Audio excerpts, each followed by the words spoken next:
How can you be sure you're not committing some of the most common chromatic pitfalls? That is what we're going to look at today during Dr. Doug's Daily Tips for how to write great LDS church music. We are looking at hymn 122 from the LDS Hymn No, Deepening Trials, and we're discussing a topic that can quickly get you into trouble if you're not careful, and that is chromaticism. Now, chromaticism is wonderful, and by chromaticism I mean using notes that are outside of the key signature. So in this hymn we are in the key of D major, 2 sharps, but throughout the hymn there are many moments of adding notes that do not fit the key. And there's one very particular technique that you can use to be sure you're not committing this most common chromatic pitfall. Okay, well, what is this most common chromatic pitfall? It is the incorrect kind of motion.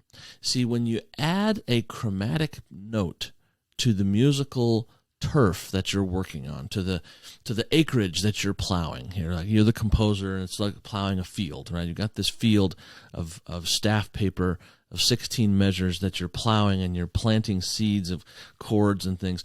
Well, when you do a chromatic seed, when you plant a chromatic seed into your field, you got to be careful. It can quickly overrun the field. So what you have to do is you have to use a particular kind of musical motion to ensure that you don't do what we call illegal parallel fifths and octaves or other similar problems of voice leading. Okay, so it's actually quite easy to solve, but it's something you ought to hold on to and keep it under your hat, so that anytime you put a chromatic note in your music, which can happen for many, many different reasons. If you want to get into all the reasons, consider joining one of the workshops in the Latter-day Musiversity, especially the Chromatic Harmony workshop. But there's a single tip that will solve this pretty much every time. I can't think of a time that it won't solve this problem.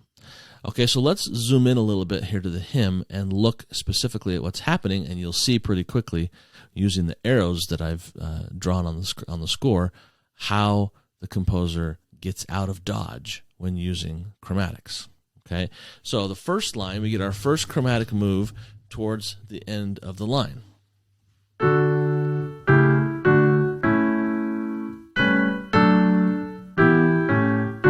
Okay, watch the bass. Here it comes.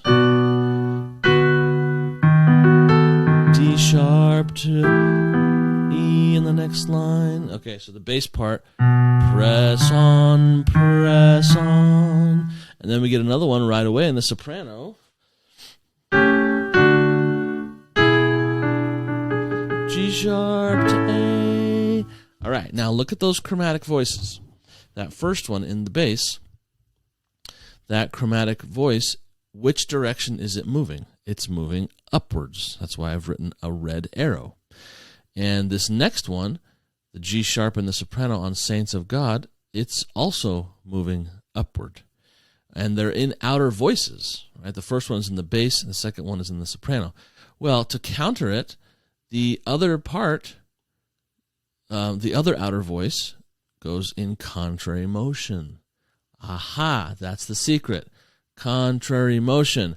When you use chromatics, do your very, very best to find contrary motion to go against the chromatic motion. That will keep you out of trouble in almost every instance. Okay, it happens again here. While Saints of God is going up chromatically in the soprano, the bass is going down.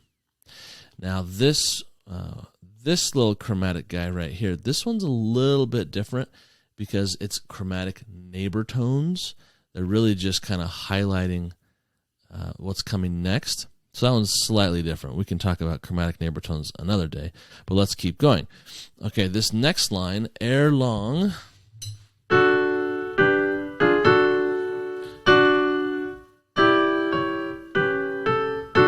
And then the organ gets this little chromatic, the chord becomes augmented, and then goes to G major. Okay, similar deal here. The chromatic voice, in this case, is going up, and it's accompanied by contrary motion, the D moving down to the G. The very next measure, actually the very next three measures, it happens twice again. Tenors on D, now D sharp, E. Okay, this one's not in an outer voice, this is in an inner voice, but still there's motion going up, chromatic motion up, accompanied by contrary motion. Nice and safe. Very, very good writing. It happens again. We get chromatic motion going up in the bass and accompanied by an outer voice coming down. Now, this one's kind of interesting on the word broad. It's not technically chromatic motion, but we've had a series of G sharps, and now the composer is returning those G sharps to G naturals. But he does it in the same way. He's going back to the same key, but he does so in a certain direction, and he accompanies it in contrary motion. Okay? Then we get one last chromatic move in the soprano going up, and it's again accompanied by contrary motion in the bass. So the lesson today is when using any kind of chromatic motion, do your very best to accompany it with contrary motion. It may not work to have contrary motion in every single voice, and you don't really need it in every single voice, but be sure one of the strong voices, like the bass or the soprano, that's very audible because it's either the lowest or the highest sound, provides a contrary motion to your chromatic motion, and that will keep you out of all kinds of snafus that make the music sound less than good. Not like bad or evil or anything like that, but when we commit voice leading errors, it causes the music to be less resonant. And when music is less resonant, it has less emotional oomph and therefore does not land in the congregation's ears or hearts as strongly. So using these good solid voice leading rules really, really helps. All right, if you enjoyed that, I hope you'll hit the subscribe button and ring the bell so you'll get notifications every time I post a new video here. And if you'd like some more free tips on how to write great LDS church music, please head over to latterdaymusiversity.com, where you can get a bunch of extra free stuff to help you as you begin to write or continue to write. Thanks again, and we'll see you next time.